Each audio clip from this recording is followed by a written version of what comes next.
मिटे न मलिन स्वभाव अभंगो।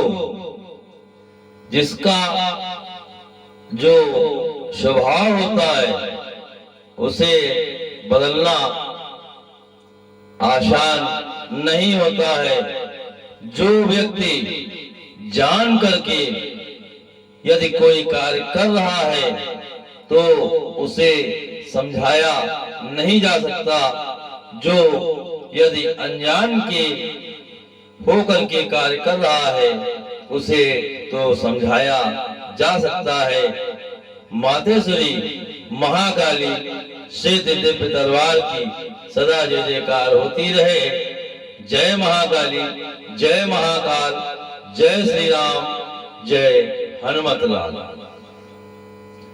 एक प्रसंग में है कि यदि कोई व्यक्ति जान बूझकर कोई गलती कर रहा है या कोई कार्य कर रहा है, उसे आप कितना भी समझाएं उसकी समझ में नहीं आता है, क्योंकि वो स्वयं जान करके ही वो कार्य कर रहा है। यदि कोई अनजानवश कोई गलती करता है, कोई कार्य करता है, यदि उसे समझा दिया जाए तो वो समझ जाता है। प्रसंग में यही है कि लंकाधिपति रावण को सभी ने समझाया। रावण की पत्नी मंदोदरी ने भी समझाया, विभीषण ने भी समझाया, अंत में मेघनाथ ने भी समझाया। सभी ने समझाया कि प्रभु राम विष्णु जी के अवतार हैं, भगवान हैं, आप इनसे बैर मत लें। परंतु रावण नहीं माना और किसी की बात पर उसने ध्यान नहीं दिया। इसी वृत्तांत में यही बात शिव जी से पूछी गई कि सभी व्यक्तियों ने रावण को समझाया, परंतु रावण तो आपका परम शिष्य है, आपको बहुत मानता है और आपने उसे नहीं समझाया। यदि आप समझाते तो हो सकता है रावण मान जाता। तब शिव जी ने कहा, ऐसा नहीं है, मैंने रावण को इसलिए नहीं समझाया कि मैं समझता हूं रावण को, और जिन्होंने रावण को समझाया वो रावण को नहीं समझते हैं। कहा ऐसा कैसे? तो शिव जी ने कहा कि रावण जो कुछ कर रहा है वो जानबूझ के कर रहा है, और जो जानबूझ के करता है उसे समझाया नहीं जाता है। इसीलिए मैंने रावण को नहीं समझाया। वो तो अपने को मुझसे भी ज्यादा समझता है। ऐसे व्यक्ति को क्या समझाया जाए? समझाया उसी को जाता है जो जान के न करे, वह जो समझा रहा है उसे वो समझे। तब शिव जी ने कहा कि रावण जब कैलाश पर्वत पर आता है तो वो पहाड़ को पूरा उठाकर कैलाश पर्वत को ही हिलाने लगता है और मेरा ही सिंहासन इधर उधर होने लगता है। इतना तो उदंड है वो। और जब वो मुझको देखता है हंसने लगता है। मैंने पूछा ऐसा क्यों? तो कहता है कि आपके तो 5 ही मुख हैं और मेरे तो 10 मुख हैं। तो इसका यही अर्थ है कि मैं तो तुमसे ज्यादा ही हूँ।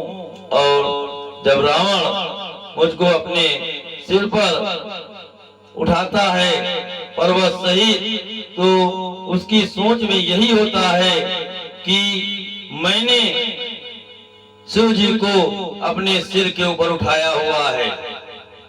और जिसकी ये सोच हो कि ये मेरे कारण ही शिव जी मेरे सिर पर है, ऊपर हैं, उसे समझाया ही नहीं जा सकता।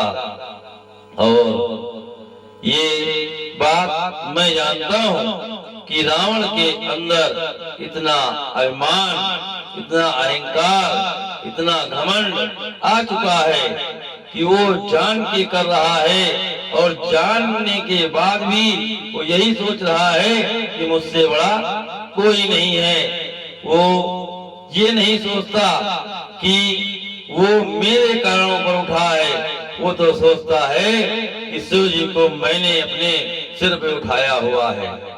हमेशा जो भी शिष्य ये सोचता है कि मैंने गुरु जी को इतना ऊपर उठा दिया, यदि कोई भी शिष्य कितना भी आगे बढ़ जाए और उसके अंदर ये घमंड आ जाए कि आज गुरु जी का नाम मेरे कारण हो रहा है।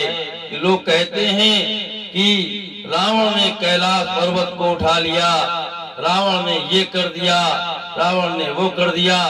यही अभिमान उसके अंदर है कि आज वो सोचता है कि मेरे कारण ही शिव जी आज मेरे सिर के ऊपर हैं।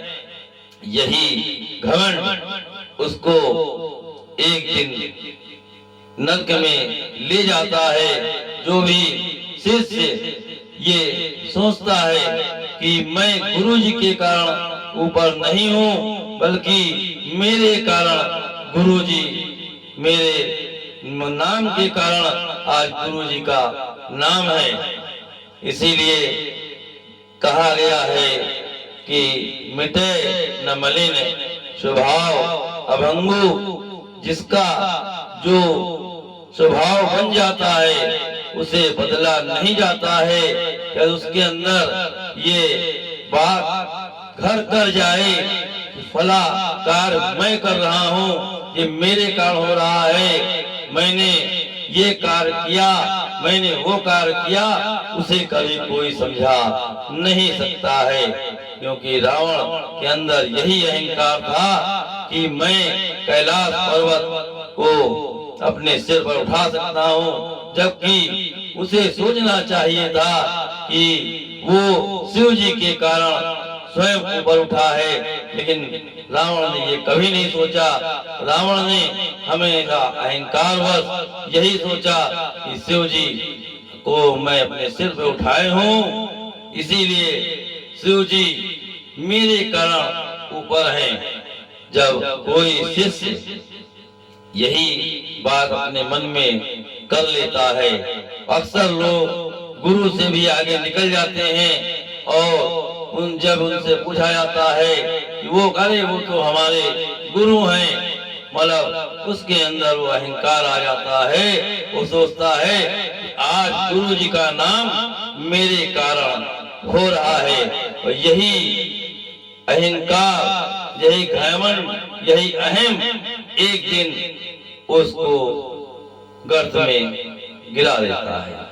इसीलिए कहा गया है कि जो व्यक्ति जानकर समझकर कोई कार्य करता है, उसे समझाना बेकार है, उसकी समझ में कभी कुछ नहीं आएगा। समझाना उसी को चाहिए जो ना समझ होकर के या नादानी में कोई कार्य करता है। जानबूझकर करने वाले व्यक्ति जो कार्य करते हैं, यदि उन्हें आप समझाते हैं तो आपका ही अपमान होता है, क्योंकि वो आपकी बात मानेगा ही नहीं।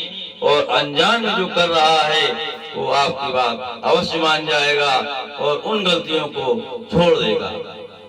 इसीलिए हमेशा ये ध्यान रखें कि कोई भी व्यक्ति, जैसे रावण हमेशा शिव जी को अपना गुरु मानता था, लेकिन उसके दिमाग में यही था कि आज जो भी शिव जी का नाम है मेरे कारण, मेरे ही कारण आज शिव जी का नाम इतना है।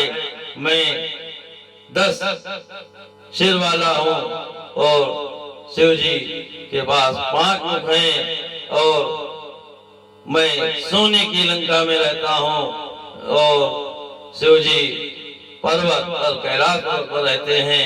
यही धारणा गलत हो जाती है। हमेशा शिष्य कितना ही बड़ा क्यों ना हो जाए, कितना ही सामर्थ्यवान क्यों ना हो जाए, कितना ही वैभवशाली ऐश्वर्यवान क्यों ना हो जाए, वो कभी भी गुरु से ऊपर नहीं हो सकता है। ये हमेशा ध्यान रखें कि गुरु के कारण ही तुम्हारा नाम होता है, ना कि तुम्हारे कारण गुरु का नाम होता है। क्योंकि गुरु का हाथ ही वो होता है जो तुम्हें ऊंचे से ऊंचे शिखर तक पहुंचा सकता है। इसीलिए शिव जी ने कहा कि सबने रावण को समझाया, क्योंकि रावण को कोई जिन ने समझाया वो रावण को नहीं समझता है और मैं रावण को अच्छी तरह समझता हूँ, इसीलिए मैंने रावण को नहीं समझाया। इसी के साथ सभी भक्तों को माते श्री महाकाली सिद्ध दिव्य दरबार की सदा जयकार होती रहे।